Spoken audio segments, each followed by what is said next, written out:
Tashikaje tatu itaanguka.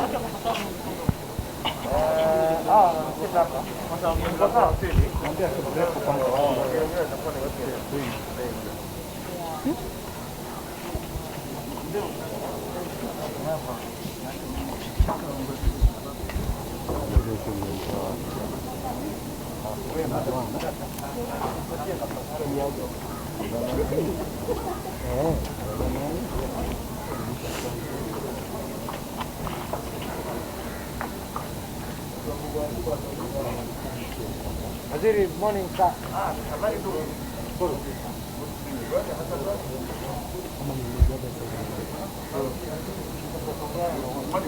Morning.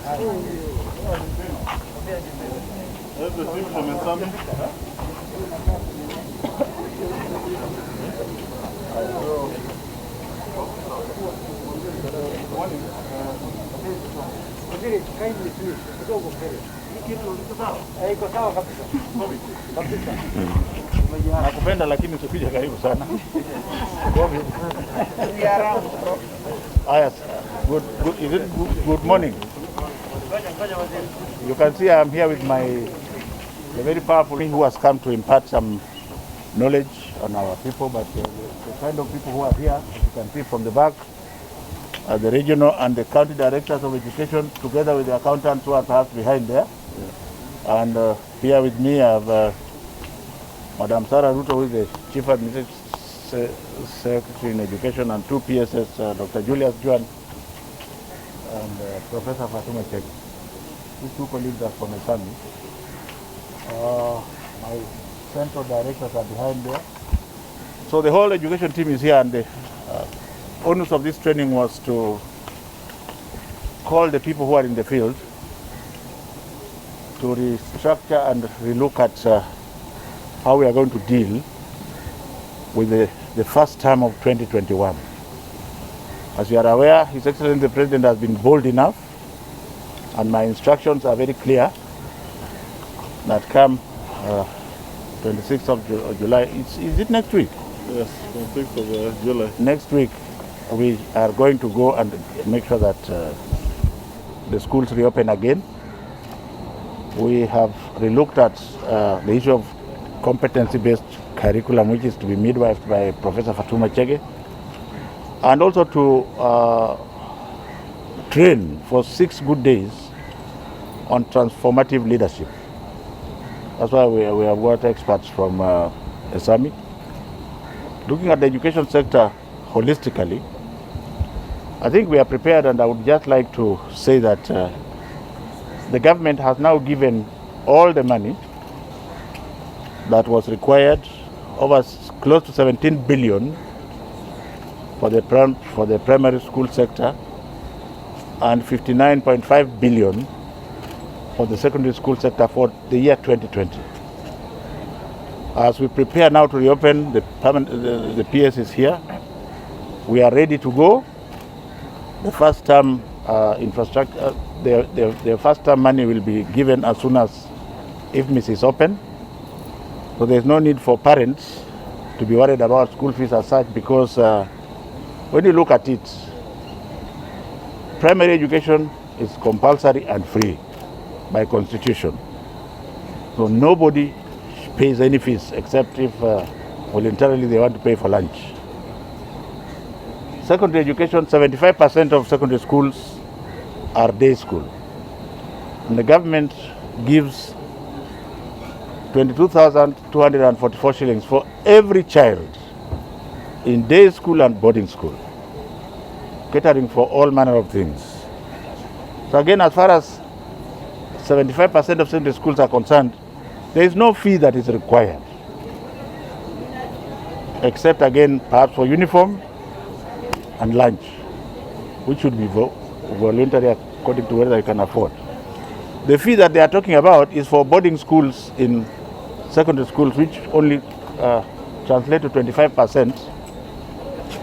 And as you are aware, we have already dressed down that school fee by a proportion because the terms are going to be reduced from 39 to 30 weeks.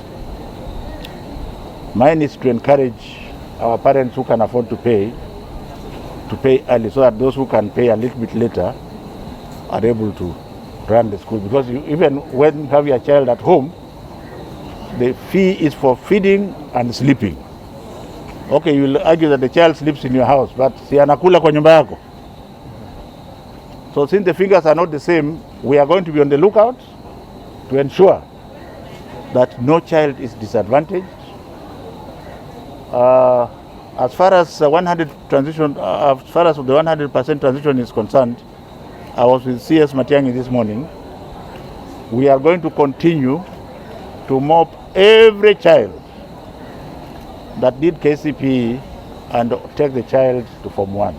In addition, we shall mop up any other child who was out of school and take to the appropriate level of schooling that the child wants. As far as the LIMU scholarships are concerned, ladies and gentlemen, this was a very transformative act by government. Everything is complete. It has been fair. I personally handed over certificates of appointment to the children in Wajir, somewhere called Eldas.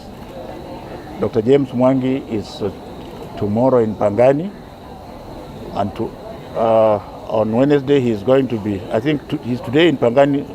On Wednesday he's going to be in Kapsabet, and he will go up to West Pokot and what have you. So we are ensuring that the children who got those, I was here in Bangladesh when I was doing cross-checking, and I think a large number of children from the coast got those scholarships. We shall first of all ensure that all children who got those scholarships go to boarding schools, because day school is free. Mine is then to ask the teachers that since they have received all the money for last year and they received it towards the end of the term, they should make sure and ensure that all schools are ready with the COVID protocols and all the other things that they should have. They have no reason to surcharge any child, and we shall be very, very firm in our actions if you find that you are surcharging a child. For example, I found yesterday there's a school that is asking a child to pay 11,000 shillings for lunch in a primary school. That is horrendous, and we are going to deal with it. So I'm leaving these ladies and gentlemen here to get the wisdom from ESAMI. ESAMI is our training institution in East Africa, usually based in Arusha. It was better for them to train within Kenya so that more people are able to come. And I am sure that my managers at the back, who are very qualified and are doing a very good job, will continue to do the needful. Finally, the competency-based curriculum that is to be chaperoned by Professor Fatuma Chege, we are in very good state as a nation. All the books for grade 5, I can now boldly say, are in 97% of the schools.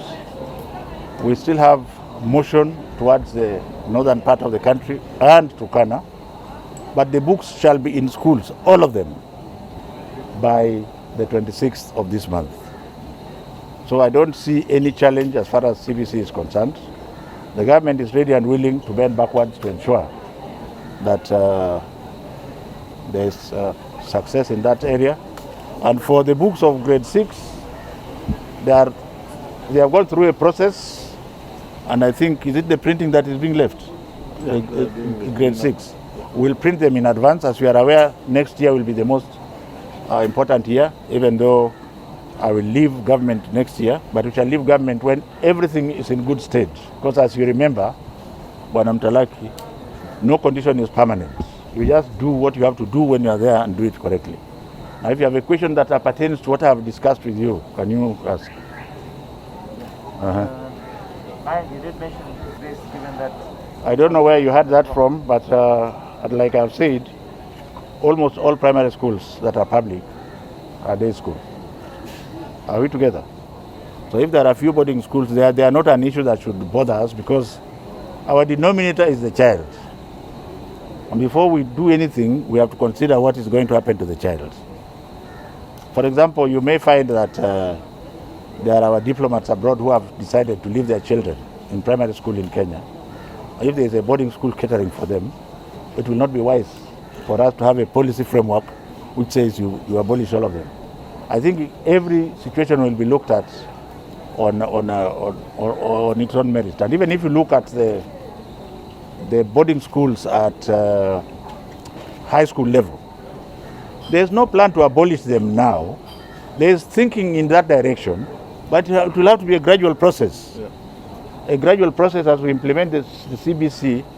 Some of them may still survive, but going further, perhaps if we are going to start new schools, they may just be day schools. Any other question? The photo, sir. Oh, there is a photo. Uko na tena.